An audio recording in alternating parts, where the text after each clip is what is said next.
नमस्कार दोस्तों, बहुत बहुत स्वागत है मोतिहारी स्टडी सेंटर में। इस वीडियो में हम लोग 12th बोर्ड परीक्षा 2024 के लिए हिंदी का वीडियो लेकर आए हैं जो कि 40 भी ऑब्जेक्टिव प्रश्नों को लाए हैं। अगर आप इस वीडियो को देख लेते हैं तो इसी वीडियो में से बहुत ऐसा ऑब्जेक्टिव प्रश्न आपको सीधे परीक्षा में देखने को मिलेगा, इसलिए आप इस वीडियो को लास्ट तक जरूर देखिएगा। अभी तक अगर आप व्हाट्सएप ग्रुप में नहीं जुड़े हैं तो 73 685 601 पर आप मैसेज करके व्हाट्सएप में जुड़ जाइए। तो चलिए दोस्तों, सीधे हम लोग प्रश्नों को देखते हैं।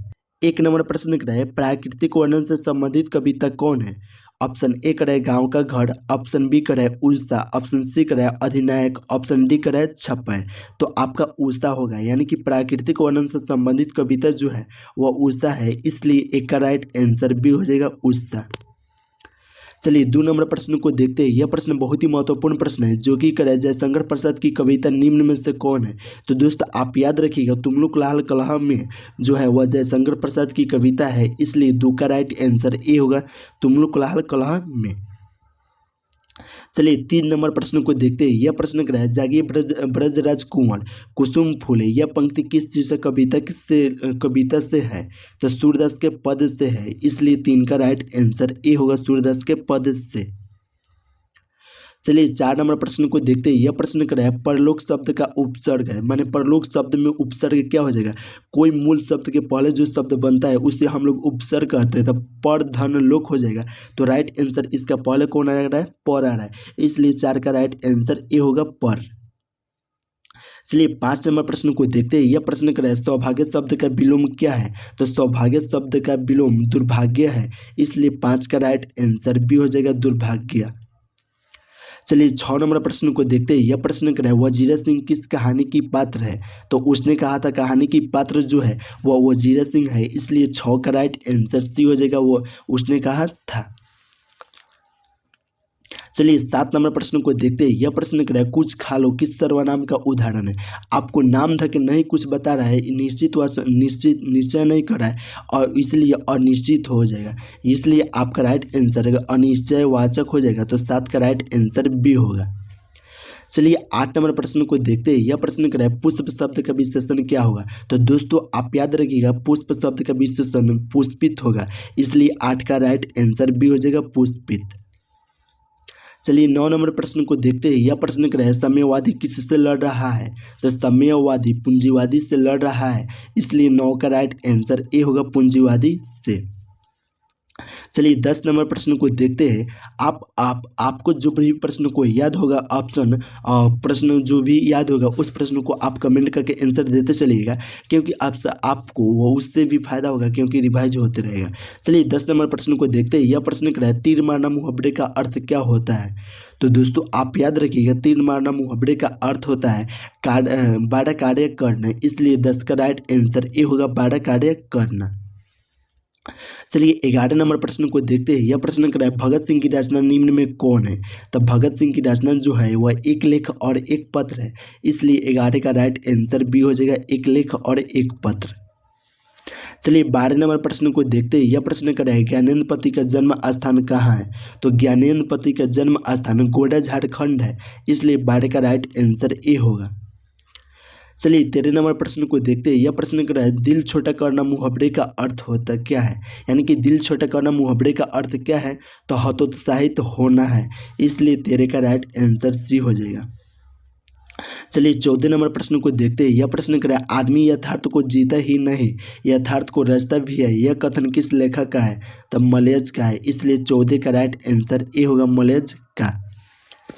चलिए 15 नंबर प्रश्न को देखते हैं। यह प्रश्न क्या है, ट का उच्चारण स्थान है, पहले हम लोग पढ़ के चेक करेंगे क्या है। ट ठ ड ढ और ये कौन से आ रहा है? मूर्धा से आ रहा है, इसलिए 15 का राइट आंसर ए होगा मूर्धा से। लेकिन तालु नीचे ऑप्शन दिया है, तो तालु का कौन होता है?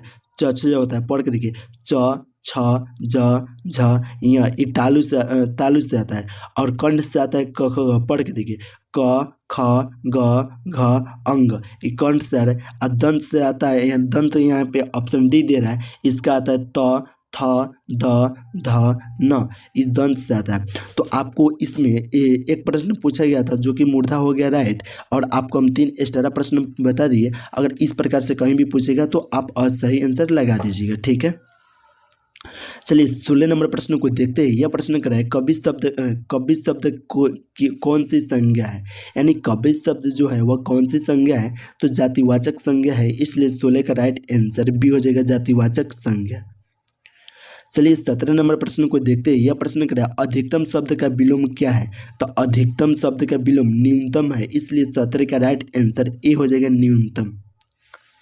चलिए 18 नंबर प्रश्न को देखते हैं। यह प्रश्न कर रहा है भारतवर्ष शब्द कौन सी संज्ञा है, तो भारतवर्ष शब्द कौन सी संज्ञा है, ऑप्शन ए करे जातिवाचक, ऑप्शन बी करे भाववाचक, ऑप्शन सी करे समूहवाचक, ऑप्शन डी करे व्यक्तिवाचक। तो व्यक्तिवाचक होगा, यानी कि 18 का राइट आंसर डी हो जाएगा, व्यक्तिवाचक। 19 नंबर प्रश्न को देखते हैं। यह प्रश्न कर रहा है हरचारणा किस कविता की पात्र है, तो अधिनायक के है, इसलिए 19 का राइट आंसर सी हो जाएगा, अधिनायक का।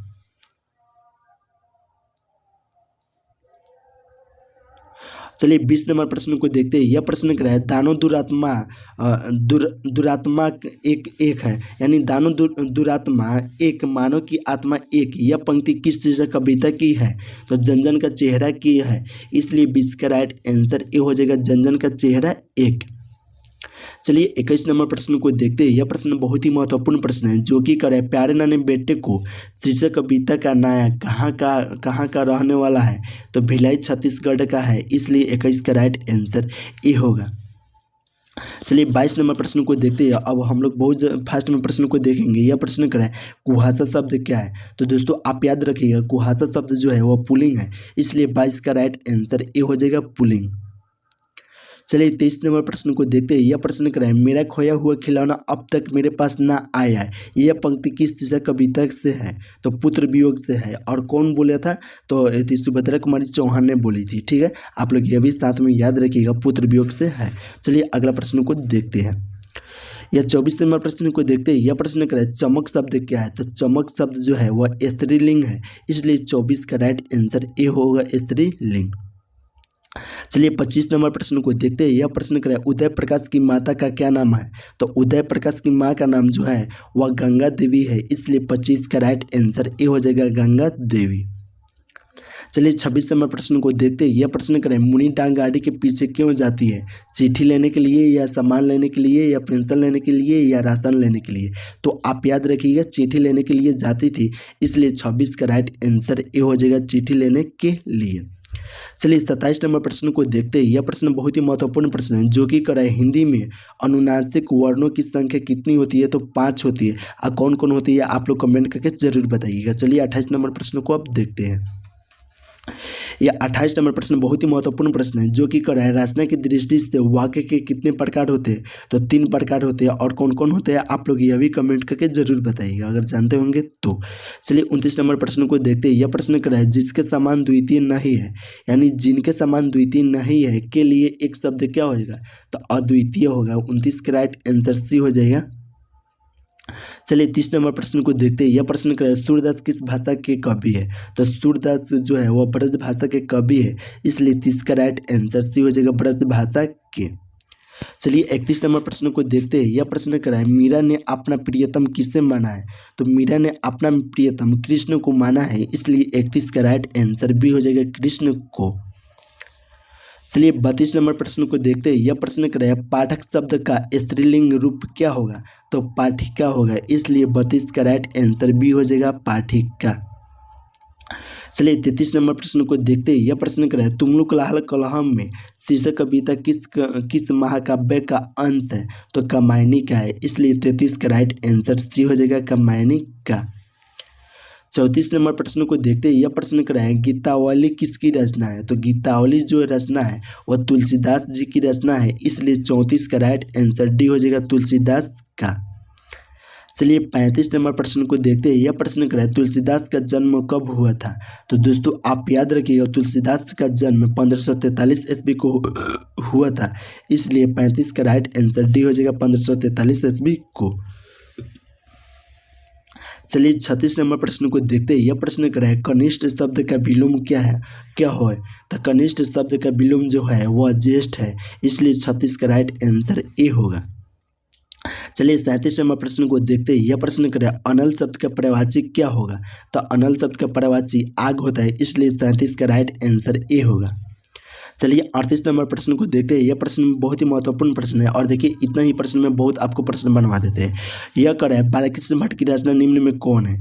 ऑप्शन ए करे उसने कहा था, तो उसने कहा था जो है वह चंद्रशेखर शर्मा गुलेरी की रचना है, आप लोग यह भी साथ में याद रखिएगा।